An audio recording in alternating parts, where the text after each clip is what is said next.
Hello, sweet friends. This is Tracy Campbell from My Sweet Home, bringing you a new Valentine's jar project, complete with used tea bags, which you see right here. All I'm doing is taking some permanent ink and loading up my stamps that are like a handwritten font of various styles and just stamping up these used dry tea bags. I'm going to decoupage these onto a used pickle jar, you guys. You know that I love repurposing things that you may have around your home. So we're repurposing used tea bags and empty used pickle jars today. So here you see me putting some Mod Podge, a real thin layer of Mod Podge on my pickle jar, and then ever so slightly laying those stamped tea bags right on top of the Mod Podge, being careful to smooth them out. If you've never used tea bags before for decoupage, you should give it a try. They're so durable, and once again, it's something that you would typically throw away. So why not find a reason to repurpose it and turn it into some beautiful home decor? So I've gone ahead and I've also doing the bottom to make sure it's a completely finished design on this jar, and then going around the edge of the jar and giving it a complete cover coating on the top of those tea bags to kind of seal them in and give them a waterproofing layer. Now, I'm using some Mod Podge again, and you will see me sprinkling in some instant coffee grains into my Mod Podge and kind of mixing it up. To me, it kind of gives an antiquing glaze with some clumpy, grungy, grubby texture. And if you're new to my page, My Sweet Home Living, you know I love making things look old, worn, tattered, vintage, rustic, primitive, all of those things. So you can totally skip this step if you like.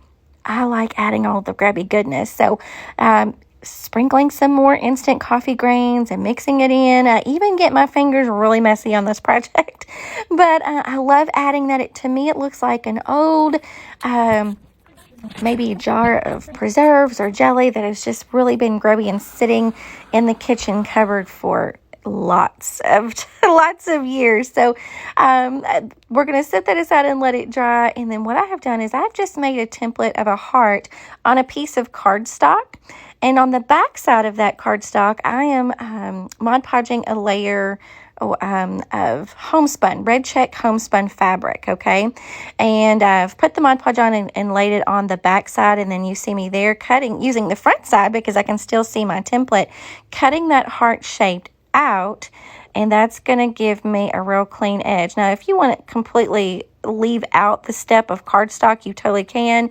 To me, it just gives it a little bit more sturdiness to kind of cut out that real clean, crisp heart shape. And then you're going to see me take my coffee grunge. If you need the recipe for that, it's pinned at the top of my Facebook page. And I'm just soaking that in on that fabric, and you will see the difference in the coloring. There you go, before and after. You can really see the difference. It gives you a real grungy texture, or color rather. And then I'm taking some distress ink and going around the edges of that heart. You can really see the difference there. It just defines the edges of that heart. We're going to set that aside and let it dry in just a moment. Oh, first, we've got to take the edge of the scissors and tatter up those edges. I almost forgot this step. That just pulls the threads, the fibers away from the fabric and makes it look really tattered and worn. Now I'm going to set that aside, and I have we're going to find the spot where we want this on the jar first. And then we're going to put some more Mod Podge on the back of that, attach it to the jar, and give it a dry, okay?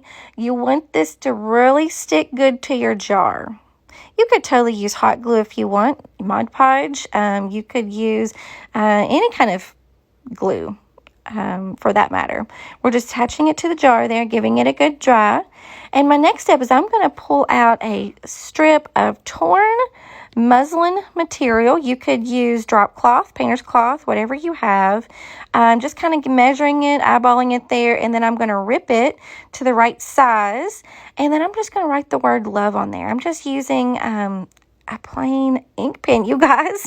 You could use a fine tip Sharpie if you want, but I really want those thin lines. I'm just hand writing the word love, as you see there.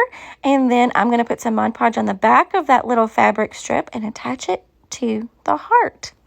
Really quick and simple. All right. Sticking it right on there. We're going to give it a good dry. Is that not so cute? I love this. The great thing about this as well, you can also do the back side. Do the back side with another holiday theme, and then you have a reversible jar that you can use for multiple seasons. I love this idea.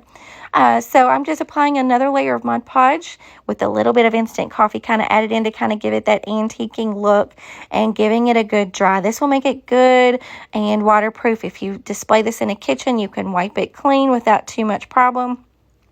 Now, we're going to let that dry. We're going to stick in a very small strand of white lights, and then we're going to decorate the top. Let me show you how I add some dressing to the top, if you will, and really finish off this piece. Really fun to just sit in a little corner of a cabinet, the corner of your kitchen, or even on a tiered tray, you guys. It just gives a real soft glow. I'm using a couple of layers of cheesecloth to dress over the top, trimming it up around the edges, and I tied it with another thin strip of cheesecloth, and then we'll add in some homespun to match the heart, some more red check homespun, and tying it in a knot over to the side. And then I'm just going to take some lace, coffee stained lace, and ribbons, and just kind of mix them in the middle of that little bow right there. It's not a bow, but I'm just tying it in a knot and letting those little tattered ribbons hang loose. Is that not so cute? Now, to finish it off, we've got to add some pip berries, which are perfect for primitive country style decorating. I'm going to add a couple of wraps of red pip berries around the top of this jar, twist them, curly cue them up, and kind of let them hang and dangle right in with those ribbons. Is that not darling? Now, to finish it off again, the last touch, we're taking some coffee grunge, which is posted on my Facebook page, My Sweet Home Living, if you need the recipe for that. Taking that and going around the edges of that cheesecloth to make it look good and grungy, you guys. This is totally a step that's optional. You can go as heavy or as light as you want, or not use it at all. And I'm just going in and adding a little bit around the edges, but it gives it a wonderful smell. And I think you're going to love this project because you're going to see how sweet and simple and what a small little touch you can add to any part of your home for Valentine's. And it's not just for Valentine's. It can stay up all year long, even through Christmas with these colors. Is that not cute? Let's set it off to the side. I'll show you a picture. Right there we go. Hope you enjoy.